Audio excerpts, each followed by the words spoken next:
desde el infierno. ¿Cómo está? Me da gusto saludarlo y darle la bienvenida aquí desde el infierno. Soy Gilberto Pérez Castillo, lo invito a que nos acompañe durante la próxima hora en este espacio que C7 Multiplataforma destina a hablar de temas nacionales, de los temas que nos interesan a todos los mexicanos. Y hoy creo que va a ser un tema interesante. Hoy vamos a hablar de la primera constitución que tuvimos como país independiente, de la primera constitución que los mexicanos tuvimos ya como una nación, como un país independiente de España, la primera constitución que nos dio, digamos, la primera forma, el primer esbozo como país. Y precisamente el 4 de octubre se celebran 190 años de la promulgación de esta constitución de 1824, y por eso creo que es un tema interesante. Vamos viendo hacia atrás cómo nos veíamos los mexicanos en nuestros primeros pasos como país y qué tanto hemos cambiado y qué tanto ha cambiado nuestra constitución de 1824 para ahora. Y bueno, para hablar de esto me da mucho gusto contar con la presencia del doctor Javier Hurtado González, investigador de la Universidad de Guadalajara. Creo que es interesante, Javier, voltear al pasado y vernos otra vez. Y creo que, por ejemplo, ahorita los mexicanos estamos volviendo a hablar de la reelección como si fuera un tema nuevo, cuando bueno, lo tuvimos en 1824. Gracias por acompañarnos. Gracias, Gilberto. Al contrario, un placer estar contigo en tu programa. Un saludo a todo tu auditorio. Gracias. Efectivamente, pues estamos próximos a cumplir 190 años de que se publicó la Constitución Federal de los Estados Unidos Mexicanos, así se llamaba.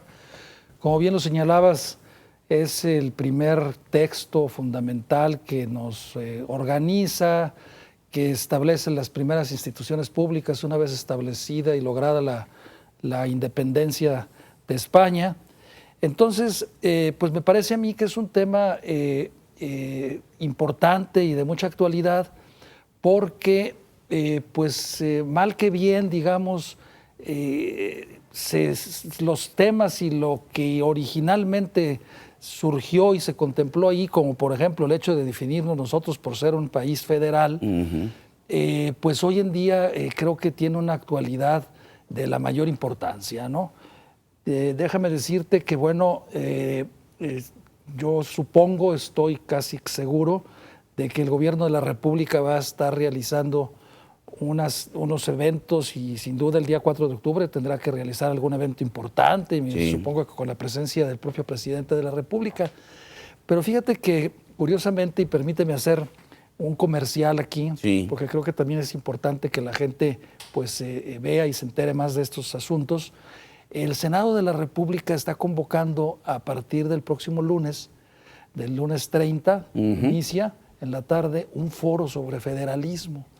Precisamente el preámbulo se va a discutir, bueno, me invitaron a participar a ese foro, pues iba a decir vamos a discutir, digamos hasta el día 3 de octubre. Hasta el día previo. El día previo, exacto, estos temas que ahorita son de la mayor actualidad, que es el asunto del federalismo, y bueno, lo que mucha gente sabe, supone, se imagina, los procesos estos de centralización que se están dando.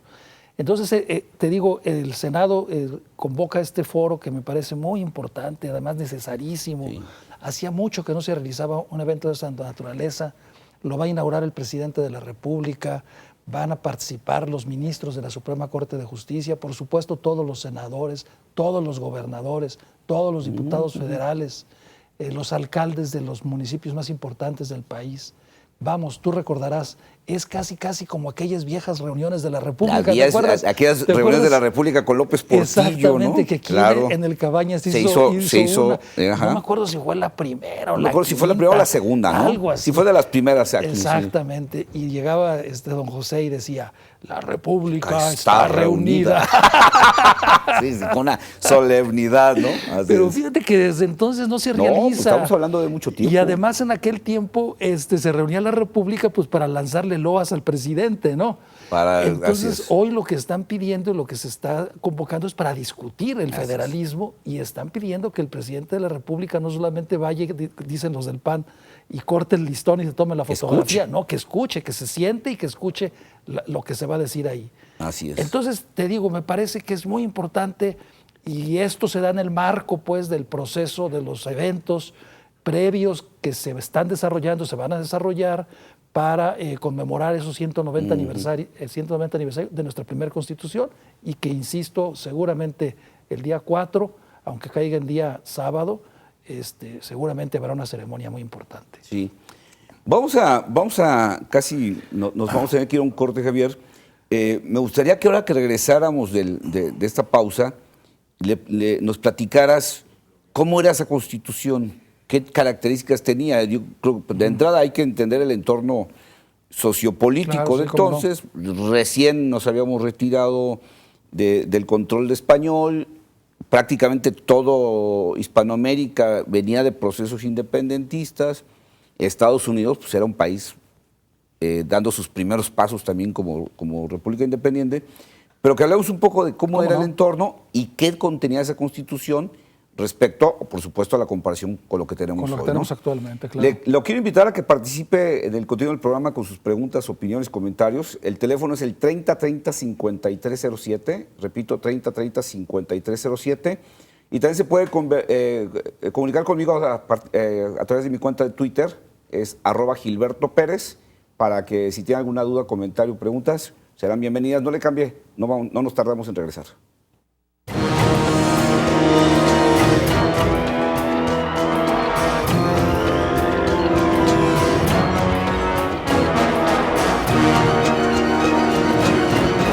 Desde el infierno.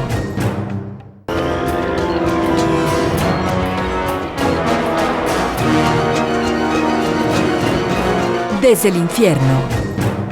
Estamos de regreso, les recuerdo, soy Gilberto Pérez Castillo y hoy me acompaña el doctor Javier Hurtado González, investigador de la Universidad de Guadalajara, y estamos hablando de ya la cercana fecha en que celebraremos los 190 años de la primera Constitución que nos dimos los mexicanos ya como nación independiente, la Constitución de 1824. Le recuerdo que tenemos un teléfono, el 3030-5307, 3030-5307, por si usted se quiere comunicar para ser parte del programa con sus preguntas y sus opiniones. Javier, platicábamos antes de irnos o te pedía más bien antes de irnos al corte, que nos platicaras un poco de qué contenía esa primera Constitución de 1824 y por decirlo de alguna manera, de dónde nos inspiramos para construirla hace 190 años. Sí, mira, hay que decir que bueno, es un documento propio de la época, sin lugar a dudas, ¿no? Sí. No podemos tampoco pedirle peras al olmo. Entonces, creo que es un documento, una Constitución que no obstante el contexto, la época que se da, pues es de avanzada, es una Constitución, me parece a mí que no obstante que fue de 1824, habría muchas cosas que a mí me parece, o algunas cosas, que valdría la pena recuperar y revalorar y repensar. Déjame decir primeramente que una característica fundamental de esta Constitución es que tiene preámbulo. Sí, porque la Constitución de 1917 no tiene preámbulo. No, empieza con el artículo 1 y se acabó. El preámbulo, bueno, para nuestro auditorio recordarle, es ese párrafo que va al principio de todas las constituciones, es un párrafo muy bonito, donde se expresan los valores, los ideales y las aspiraciones de una nación, de un pueblo, ¿no? Que lo identifican, que lo caracterizan o que lo que quiere realizar, que los distingue, los principios en los que se comprometen. Entonces, actualmente México es la única constitución del mundo que no tiene preámbulo. Y la Constitución de 1824 tiene preámbulo, pues a mí me parece muy bonito, maravilloso. Si me permites, lo voy a leer. Claro. Decía, en el nombre de Dios Todopoderoso, autor y supremo legislador de la sociedad, el Congreso General Constituyente de la Nación Mexicana, en desempeño de los deberes que le han impuesto sus comitentes para fijar su independencia política, establecer y afirmar su libertad y promover su prosperidad y gloria, decreta la siguiente Constitución. Claro.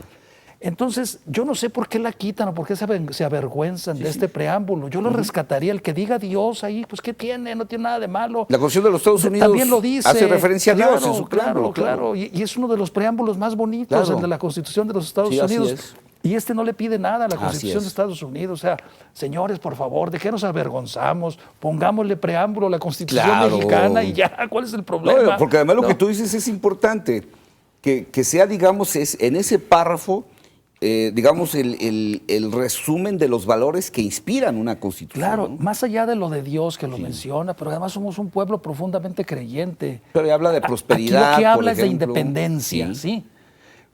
Libertad, Ah, prosperidad. claro. Son tres valores importantísimos. Bueno, pues ahorita actualmente prospera, ¿no? Sí, pues ahí lo agarraron. Lo agarraron de ahí, ¿no? El verbo para entrarle al programa, ¿no? Entonces, pues yo no le veo nada de malo. Libertad, independencia, Claro. pues son los valores principales que Ahora, nos han caracterizado a los la mexicanos. referencia a Dios, que bueno, por supuesto viene después de esta época posterior a esta promulgación en la Reforma, que se genera todo este asunto de la laicidad del Estado y que luego se refrenda después de la Revolución Mexicana con la lucha cristera, ¿no? Pero es raro, sobre todo también hablando de un país eminentemente religioso, ¿no? Claro. Sí, no, mira, y bueno, la Constitución de 1824 ha sido quizá criticada por dos cosas, esencialmente. ¿Cuáles son las dos principales críticas? En primer lugar, se dice no tiene declaración de derechos. Ajá. Aparentemente no tiene declaración de derechos. ¿Por qué? Porque es una copia fiel de la Constitución norteamericana. Sí. A los norteamericanos también se les olvidaron la Sí, declaración de derechos. Lo los- tuvieron que hacer a través de las enmiendas 10 Así años es. después. Sí. Entonces aquí también nosotros no tenemos declaración de derechos, pero sin embargo, a partir del artículo, me parece, hay un artículo al final de la Constitución, del 145 en delante, se establecen, digamos, las garantías de seguridad jurídica que ahorita, con la debida proporción guardada, son las que están contenidas, digamos, en los artículos del 1 al 21, 22 de la Constitución, ¿sí? O sea, las garantías que puede tener todo procesado, todo inculpado, ¿no? Que son las mismas de ahorita, Así es. pero están al final. Entonces, esa es una crítica que se ha hecho. La otra, de que en su artículo 3 decía, la religión de la nación mexicana es y será perpetuamente la católica, Así es. apostólica y romana. La nación protege por leyes sabias y justas y prohíbe el ejercicio de cualquier otra. Claro. Entonces aquí está declarada la religión católica como religión oficial Única. de Estado. Así es. Única. Sí. Casi No, obligatoria. obligatoria. Sí, ¿no? No, Así pero es. entonces, bueno, pues era la época, era el contexto. ¿Qué es el sí. contexto? Ahora, también hay que recordar que en esa época, Javier, para México como nación independiente era importante contar con el aval y con el respaldo De la Iglesia. diplomático del Vaticano o del Claro, sillón pontificio, como se claro, llamaba en ese claro, tiempo. Entonces, claro. hasta por una cuestión de protección de la propia independencia, pues había que tenderle un puente a la Iglesia Católica, ¿no? Claro, y mira, fíjate, curiosamente artículo 3, y después los jacobinos de la Revolución Mexicana que hacen la Constitución de 1917, por eso es que en el artículo 3 establecen el asunto de la educación. Laica. Sí, Así. laica. O sea, porque tú también sí dices, y sobre todo cuando empezó el artículo 3 que decía, la educación que imparte el Estado será pública y gratuita y laica. Entonces tú decías, ¿cómo es posible que en los primeros 29 artículos, que eran en ese entonces se llamaban de las garantías individuales, esté un derecho del Estado, Así es. no un derecho del individuo? así es. ¿sí? Después lo cambió Carlos Salinas y lo puso como derecho de un individuo cuando le puso que todos los niños tenían derecho a recibir una educación. Pero en un principio, hasta antes de con Salinas, el artículo 3 es obligación del Estado impartir educación pública, pues, laica, gratuita, ¿no? Que no era una del garantía Estado, individual. pero era porque quisieron ponerlo ahí los jacobinos, radicales. Exactamente, en el mismo lugar en el donde mismo estaba. lugar, Así es. como para decirle al clero, mira, ahí te va. Para sí. que la cuña apriete tiene que ser Tiene el que mismo estar del palo. mismo El tercero palo. iba Ahí también te en va el el tercero, ¿no? ¿verdad? Así es. Pero bueno, entonces esos son detalles, ¿no? Digamos. La otra cuestión, a mí me parece importante de esta Constitución, mira, creo que desde el punto de vista estructural, es decir, de los órganos de gobierno que contempla, a mí me parece que tiene, por supuesto, un mejor diseño, sin duda alguna, que la Constitución del 57, que era una cochinada desde ese punto de vista, aunque tenía su declaración de derechos en sus primeros 29 artículos, e incluso mejor, creo yo, que la actual Constitución mexicana. Establece los mismos tres poderes. Sí. Ejecutivo, legislativo y judicial. Claro, pero fíjate que sin embargo, por ejemplo, sí establecía y preveía la figura del vicepresidente. El vicepresidente. ¿sí? Así es. Luego establecía quién ocuparía el cargo si no se presentara o dejaran de existir el presidente y el vicepresidente, donde se establece la figura del presidente de la Suprema Corte.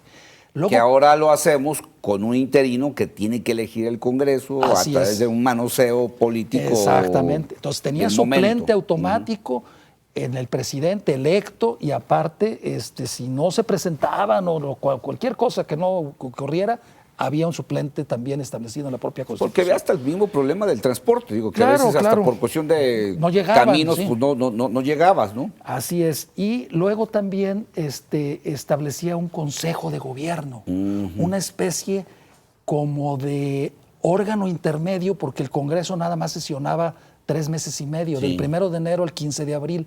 Entonces, como una especie de órgano intermedio cuando no existía el Congreso reunido y que era como integrado por la mitad de los senadores de los estados. Y ese Consejo de Gobierno actuaba como un puente entre el Congreso y el presidente y asesoraba al presidente en asuntos que le marcaba la propia Constitución y cuidaba de la correcta aplicación y observancia de la Constitución por parte del presidente.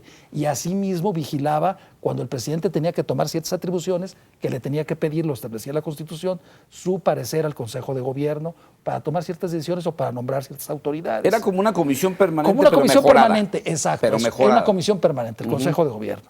Luego después, pues preveía lo que ahora ya nosotros reivindicamos, la reelección del presidente de la República y la reelección de los diputados y de los senadores. Obviamente de los gobernadores en cada estado, ¿no? Así es. Entonces, y lo que me parece también muy importante, Gilberto, la Constitución de 1824 establecía las causales de responsabilidad del presidente. El presidente podía ser juzgado por cohecho, por soborno, por delitos electorales, por impedir la correcta integración y funcionamiento de las cámaras. Cosa que ahorita no. Cosa que ahorita no se puede. Tú no puedes acusar al presidente ni por cohecho, ni por soborno, ni por delitos electorales. Ni Tienes que porque- esperarte al a qué sé desafuero yo, sí. o a que termine el Y luego, por administración. ejemplo, establecía la Constitución que el presidente no podía abandonar el país un año después de haber terminado de su cargo. Claro, porque para que no ocurriera como se dice en el rancho, Pues para sí. que no se huyan, Para que no se nos pelara. para que no se nos pele. Entonces estaba arraigado en el país. Un año después. Un año después. Aquí te quedas y aquí vas a tener que responder por todo lo que te Ándale, encontremos. pues, fíjate, eso es una maravilla. Por eso te digo- Ahora habría que retomarlo y meter ahí a Pues los sí, gobernadores y a los claro, presidentes municipales. claro. No, ¿no? incluso déjame decirte que hay muchas constituciones en la actualidad en el mundo que contemplan esa imposibilidad de que el presidente no puede abandonar el país un año después de concluido su cargo. Esto lo tenía la Constitución y tenía las causales de responsabilidad del presidente. Hoy eso ya no existe por una decisión que tomó el Congreso Constituyente de 1917. Entonces, en términos generales, Gilberto, a mí me parece que es una Constitución que vale la pena repensarla, revalorarla. Sobre todo establece pues la forma de organización del Estado mexicano a través del sistema federal. Y digamos que genera un diseño constitucional con órganos e instituciones que me parecen incluso hasta más funcionales. Naturalmente, en aquella época, por las circunstancias que existían, lo que existía era la elección indirecta de las autoridades. Al presidente de la República no se elegía como hoy lo elegimos, lo elegían las legislaturas de los estados. Así es. ¿sí? Entonces, quiero decirlo, y aquí a lo mejor no sé si nos está viendo algún politólogo, pero desde ese punto de vista, entonces lo que nosotros teníamos en ese periodo de la Constitución del 24, al menos hasta que se vuelve a publicar la otra, la del 57, era un sistema parlamentario.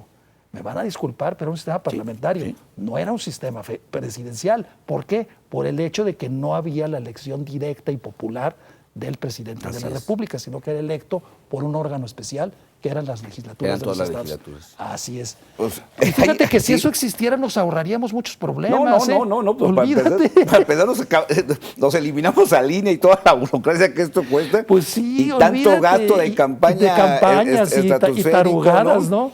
Javier, tenemos que hacer un segundo corte. Me gustaría que ahora que regresemos, retomemos este punto de la elección del presidente, porque creo que me parece muy interesante, y que entremos a cómo se diseña precisamente la organización federal y que comparemos esa organización de entonces con la que tenemos ahora, no solo en la ley y en la práctica, ¿no? ¿Cómo no? No le cambiamos en un corte, le recuerdo el teléfono 3030-5307, 3030-5307 y el Twitter de un servidor, @Gilberto Pérez. No nos tardamos, ahorita regresamos.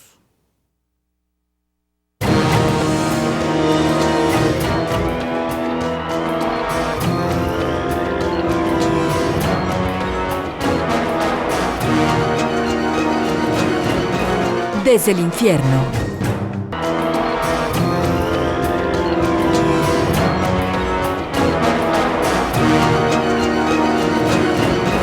Desde el infierno. Estamos de regreso, les recuerdo, soy Gilberto Pérez Castillo y hoy me acompaña el doctor Javier Hurtado González, investigador de la Universidad de Guadalajara, y estamos hablando de los 190 años que están a punto de cumplirse el 4 de octubre de la promulgación de la primera constitución que nos dimos los mexicanos como nación independiente, precisamente la de 1824. Y bueno, le agradezco a Ricardo Francisco Zavala Lomelí, se ha comunicado al 3030-5307. Dice que nos felicita por el programa de hoy, pero que opina que en la Constitución debería promoverse algo para las personas discapacitadas porque los han hecho a un lado por mucho tiempo. Muchas gracias, Ricardo Francisco, por tu comunicación. Javier, estábamos antes de irnos al corte platicando de la elección del presidente de la República y esta forma, como tú decías, que prácticamente es una visión una fórmula parlamentaria de elección, pero además el presidente tenía el derecho a una reelección. O sea, eran periodos de 4 años con derecho a la reelección, ¿no? Así es. Sí, y bueno, también hay que recordar, había una Cámara de Senadores, ¿no?, y de diputados como actualmente, pero los senadores eran electos por las legislaturas de los estados, como debe de ser, como era. Es un invento de los gringos de la reforma, la décima enmienda a la Constitución norteamericana que hacen en 1913, cuando introducen ellos la elección popular de los senadores. Y nosotros en el Constituyente de 1917, sin mayor reparo y sin mayor argumentación y nada, simplemente lo copiamos y lo metimos, sin discusión alguna, y nadie dijo nada. Entonces, sin embargo, hay países que, por ejemplo, en tratándose del caso del Senado, por ejemplo, en Alemania, que es un país federal también, los gobernadores de los estados ni siquiera los eligen las legislaturas de los estados o de los Landers que se llaman allá, sino que los designa directamente el gobernador del estado, porque si son representantes de los estados, pues deben representar al gobierno de ese estado. Bueno, pues, y como no son representantes populares, sino de los estados o de los gobiernos de los estados, no hay razón por la cual tengan que ser electos popularmente. Los electos popularmente deben ser los diputados. Así es. Esos sí son representantes populares, pero los senadores no. Fíjate, de esos años todavía queda algo de esos rezagos. ¿Te acuerdas? Recordarás que cuando el presidente Obama deja el Senado para irse precisamente a la Casa Blanca, en la Constitución de Illinois establece que a la ausencia de un senador, el gobernador designa al sustituto. Al sustituto, sí. Y entonces fíjate que vale la pena retomar y repensar eso, por ejemplo, y además la renovación por mitades cada 2 años. Que eso es importante. Eso es muy importante. Don Miguel de la Madrid, que conocía de estos asuntos, de estos temas, era un experto en la Constitución del 24 y de la Constitución de Patzingán, incluso su tesis la hizo sobre eso. Él introdujo, tú recordarás en su periodo, la reforma para hacer la renovación por mitades cada 3 años. Así es. ¿Te acuerdas? Y luego Salinas le dio para atrás, pero era volver al espíritu original.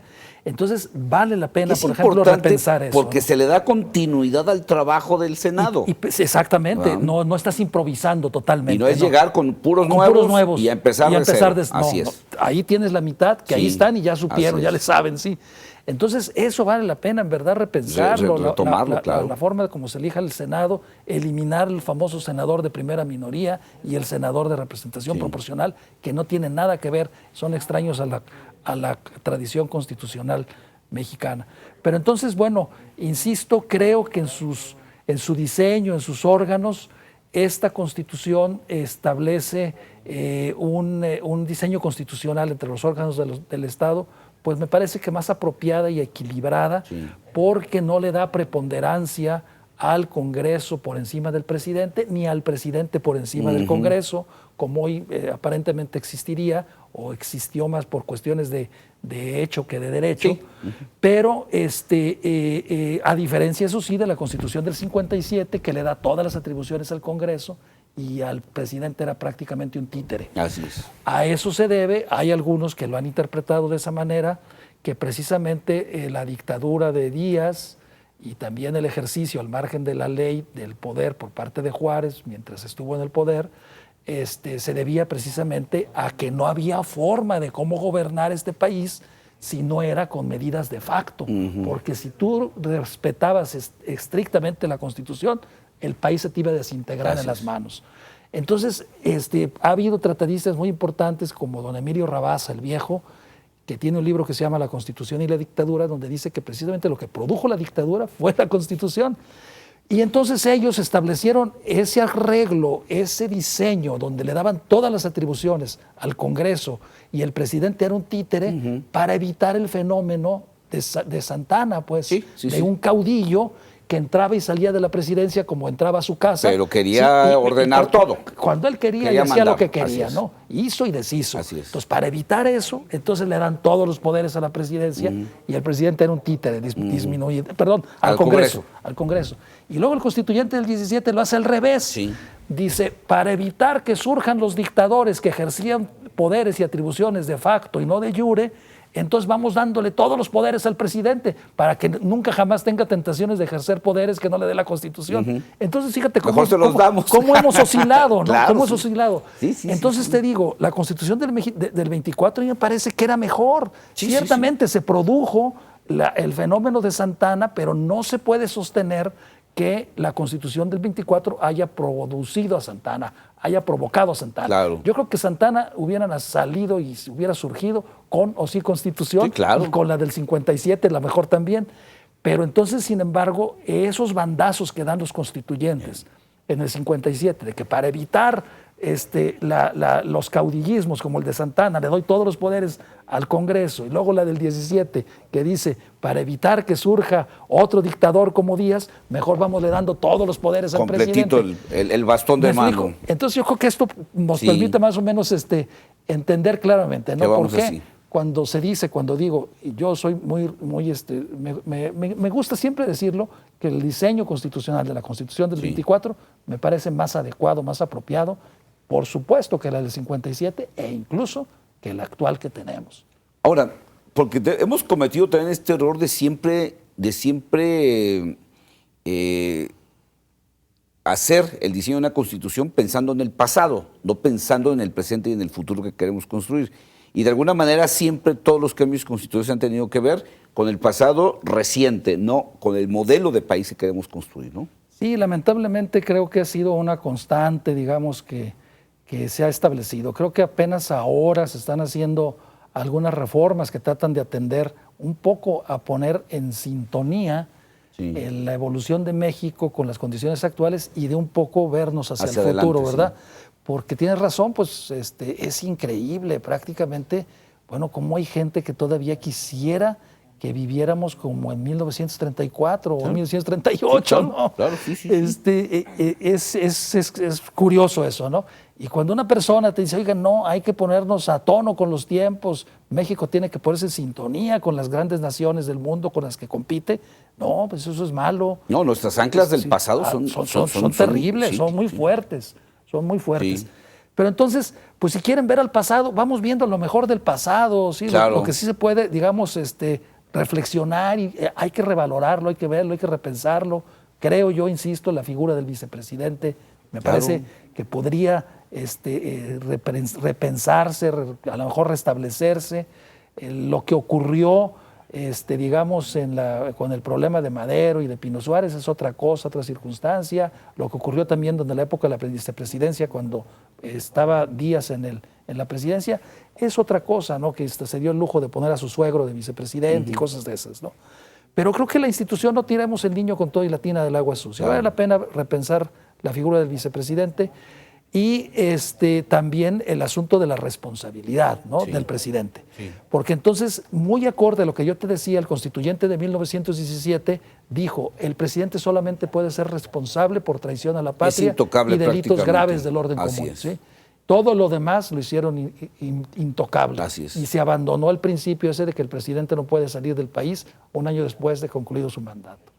Entonces, ¿Cómo te esperas a castigar a que termine su mandato un presidente cuando hay una acusación de cohecho de corrupción? O sea, ¿cómo te esperas hasta el final para poderlo o No. depender de que el Congreso te apruebe que ejerzas acción penal contra él, ¿no? Y luego, además, la ausencia de reelección, Gilberto. Sí, que es Porque de alguna manera la reelección lo que evita otro fantasma del pasado. Exacto, lo que evita es la impunidad. Sí. ¿Qué es lo que ha producido la no reelección? Que es un mito. Yo no sé, ahora nos ponen por decreto la reelección obligatoria de los municipios y de los alcaldes, que me parece a mí indebido. Si quieres, ahorita regresamos a eso. Sí.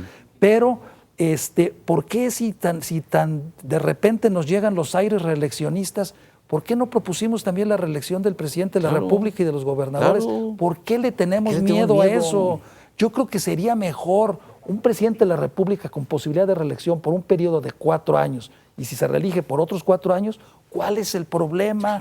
Yo creo que hasta tendríamos ventajas. ¿Por qué? Porque, como bien lo dice Karl Popper, la reelección, el día de la reelección es el día del juicio final. Es cuando los presidentes rinden cuentas Sí. ante el creador. ¿Quién es el creador? El pueblo, Claro. el electorado. Entonces, si yo tengo la reelección, yo me voy a esforzar por hacer bien las Por hacer un cosas. buen trabajo, Claro, para claro. que me reelijan. No tengo reelección. ¿Qué es lo que ha provocado la no reelección?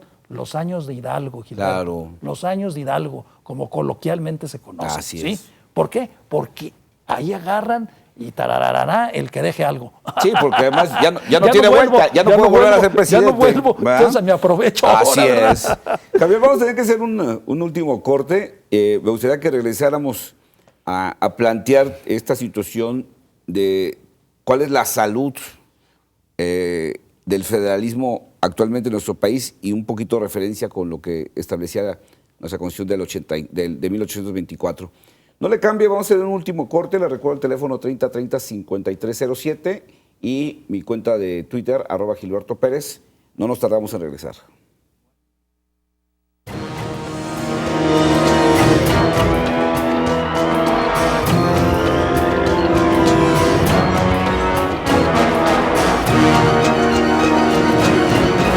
Desde el infierno.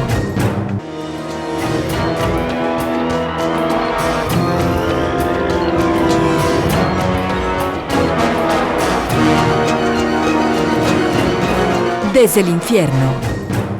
Estamos de regreso, le recuerdo, soy Gilberto Pérez Castillo y hoy me acompaña el doctor Javier Hurtado González, investigador de la Universidad de Guadalajara, y estamos hablando del próximo aniversario de la primera constitución que nos dimos los mexicanos como nación independiente, la de 1824.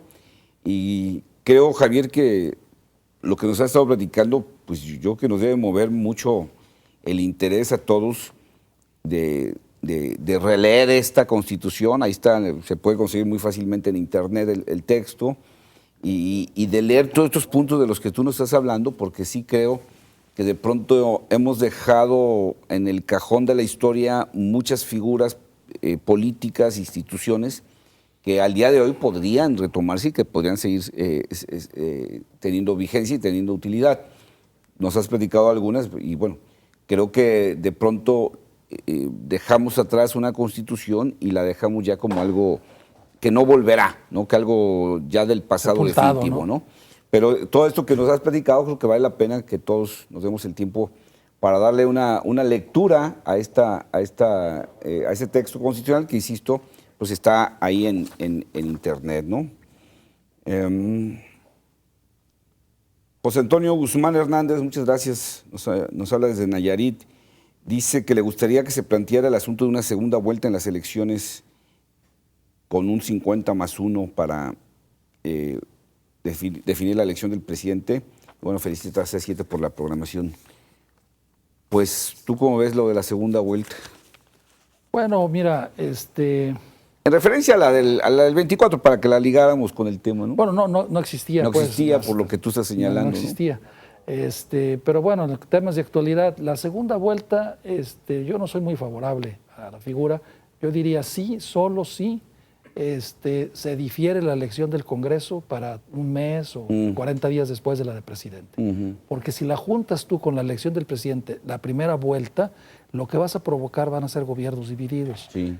Haces una segunda vuelta, hay un presidente que saca mayoría absoluta, pero en la primera vuelta se integró el Congreso. Y obviamente que si el presidente no logró ganar en la primera ronda la elección, quiere decir que no obtuvo mayoría absoluta ni su partido.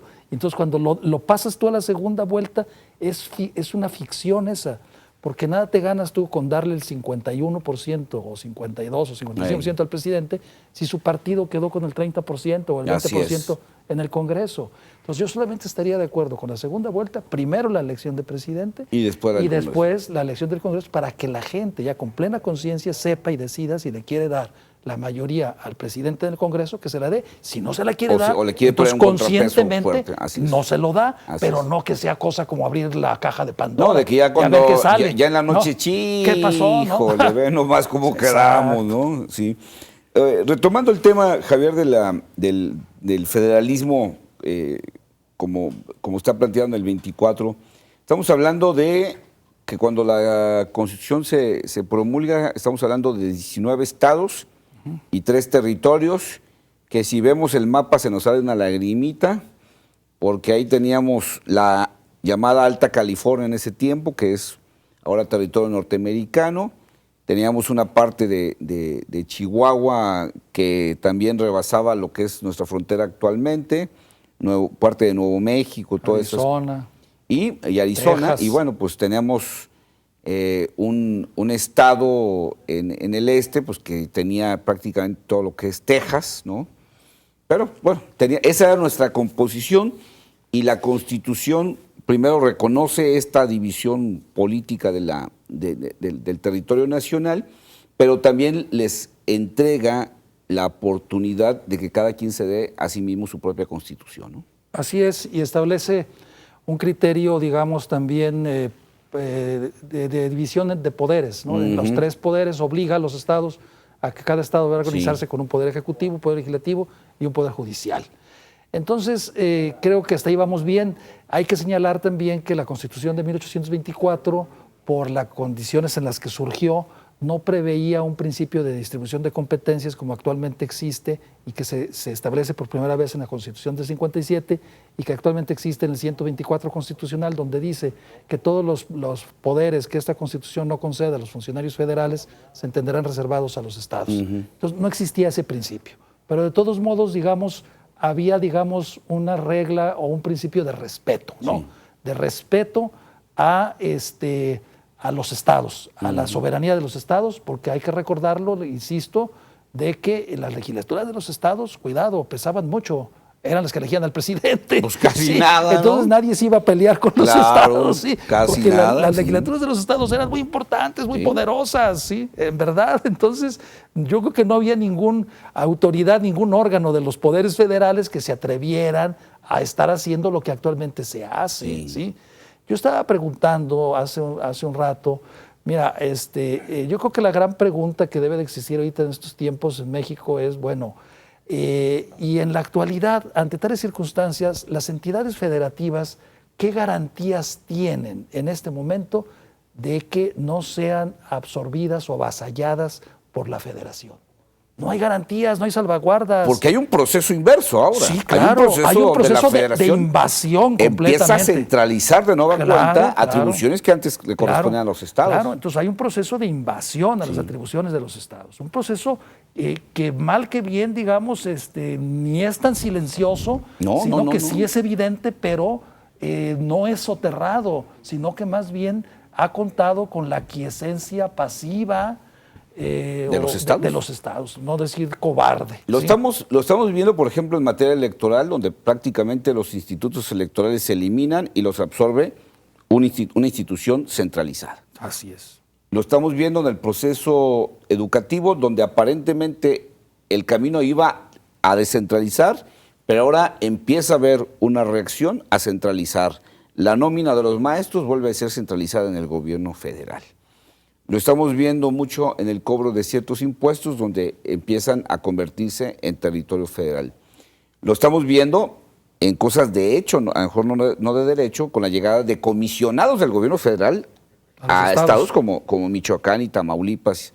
Y estamos viendo definiciones de políticas públicas desde la federación, donde antes aparentaban ser atribuciones exclusivas de los estados y de los municipios. Entonces, sí hay en los hechos digamos, una reacción al centralismo, un regreso al centralismo, que obviamente cuando comparamos lo que pasaba en la Constitución del 24, pues parece que nos estamos alejando al otro lado, ¿no? Claro, completamente. Yo creo que estamos como regresando a las épocas de Santana, ¿no? Sí, sí, sí, con sí. sus 7 leyes, ¿no? Sí, sí, sí, sí. donde, O- donde se establece el centralismo, ¿no? O de la etapa todavía Anterior a la Constitución. anterior a la independencia, Sí, ¿no? exacto, Donde también sí. había un gobierno central fuerte, Así ¿no? es. Sí, entonces, mira, tienes toda la razón, Gilberto. Permíteme hacer esta reflexión, aquí compartirla con el auditorio. Comentaba el otro día, y tiene toda la razón, el doctor José Barragán, destacado constitucionalista, experto en estas cosas, sobre todo la Constitución del 24. Me decía, mira, Javier, dice, en realidad, ¿qué es eso del gobierno nacional? El gobierno nacional no existe. ¿Cuál gobierno nacional? Sí. Dice, si la Constitución nada más establece que hay un gobierno federal o que hay atribuciones que ejerce el gobierno federal y otras que son de los estados. Así es. El gobierno nacional es propio de estados unitarios. Sí. México no es un estado unitario, de tal manera que el famoso INE, Sí, sí, sí, Instituto Nacional Electoral, eso sí es un invento, Sí. es incluso anticonstitucional, porque lo nacional no existe en el marco de un sistema así es. federal. ¿Qué es lo nacional?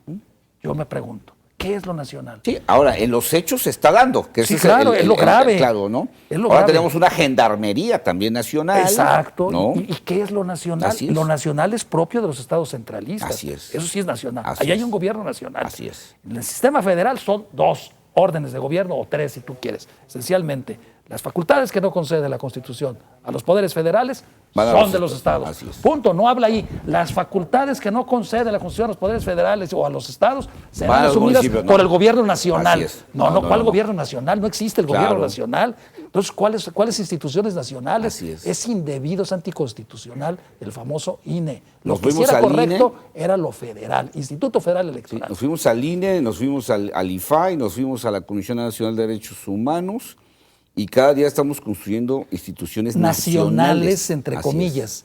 ¿Qué es lo nacional en realidad? Lo nacional es la moda eufemística de llamar a lo federal cuando agandalla y asume atribuciones que le ha quitado a los estados y a los municipios. Cuando impone un centralismo a un a federalismo. los estados y a los ¿verdad? municipios. Así Eso es lo nacional. Eso Sí, es lo nacional. entonces, digo, Sí. porque precisamente por eso quería que lo comentaras, porque creo que sí es un asunto que vale la pena Es que reflexionar. vale mucho la pena reflexionarlo. Porque que veamos a dónde estamos caminando.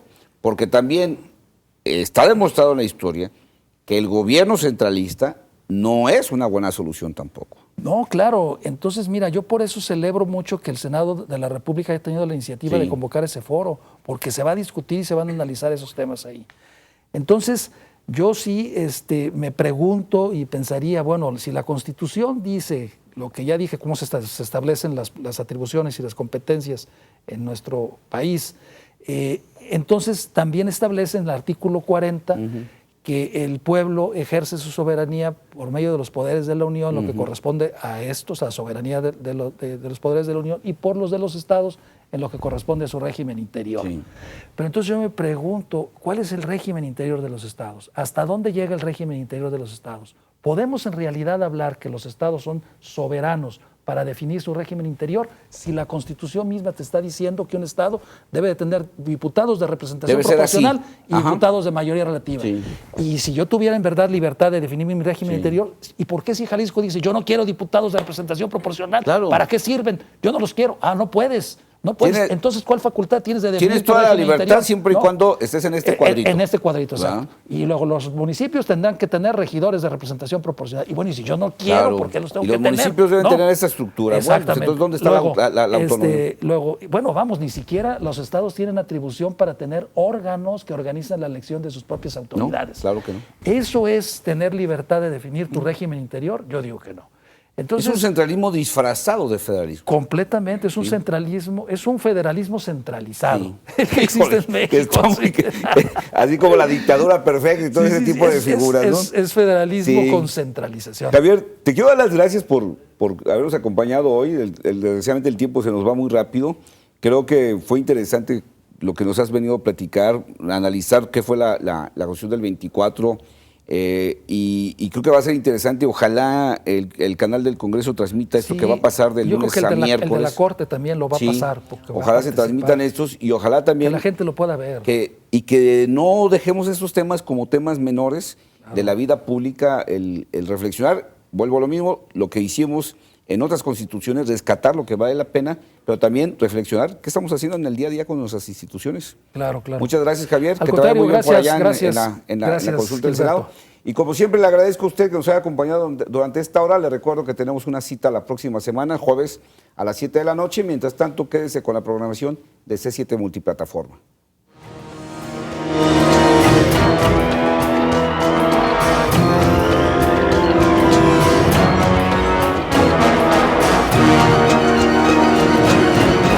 Desde el infierno. Los comentarios y las opiniones vertidas en este programa son responsabilidad de quienes las emiten. De ninguna manera representan el punto de vista de C7 Jalisco. Se difunden como un ejercicio de pluralidad, diálogo y tolerancia. Derechos reservados C7 Jalisco 2014.